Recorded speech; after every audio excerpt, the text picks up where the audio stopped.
Quân đội Mỹ hôm 29 tháng 10 cho biết máy bay ném bom trên đã khởi hành từ căn cứ không quân Wyman thuộc bang Missouri, Mỹ đến Thái Bình Dương.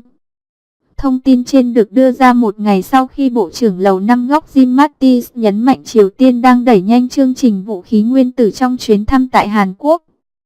Bộ Tư lệnh Chiến lược Mỹ cho hay kiểu sứ mệnh tầm xa nói trên được tiến hành để đội bay làm quen với các căn cứ không quân và những hoạt động ở các vùng chiến đấu có địa lý khác nhau, cho phép họ duy trì được trạng thái sẵn sàng và hiệu quả.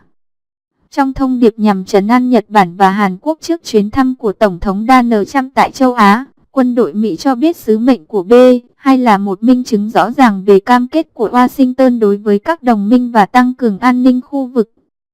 Hành trình bay của B-2 không được tiết lộ và Bộ Tư lệnh Chiến lược cũng không trả lời vấn đề này, nhưng lần gần đây nhất một chiếc B-2 được nhìn thấy bay gần bán đảo Triều Tiên là trong cuộc phô trương sức mạnh hiếm hoi vào năm 2013.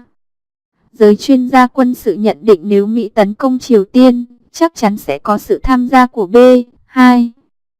Hôm 29 tháng 10, Hàn Quốc cũng đã phát tín hiệu sẵn sàng hỗ trợ việc bảo trì các tài sản quân sự chiến lược được Mỹ triển khai đến khu vực trên cơ sở luân phiên khi cần. Hãng tin Yonhap trích nguồn tin chính phủ giấu tên cho rằng kế hoạch trên cho thấy Hàn Quốc hy vọng Mỹ sẽ mở rộng các sứ mệnh của mình trên bán đảo Triều Tiên mà không phải lo ngại về chuyện bảo trì nhiên liệu.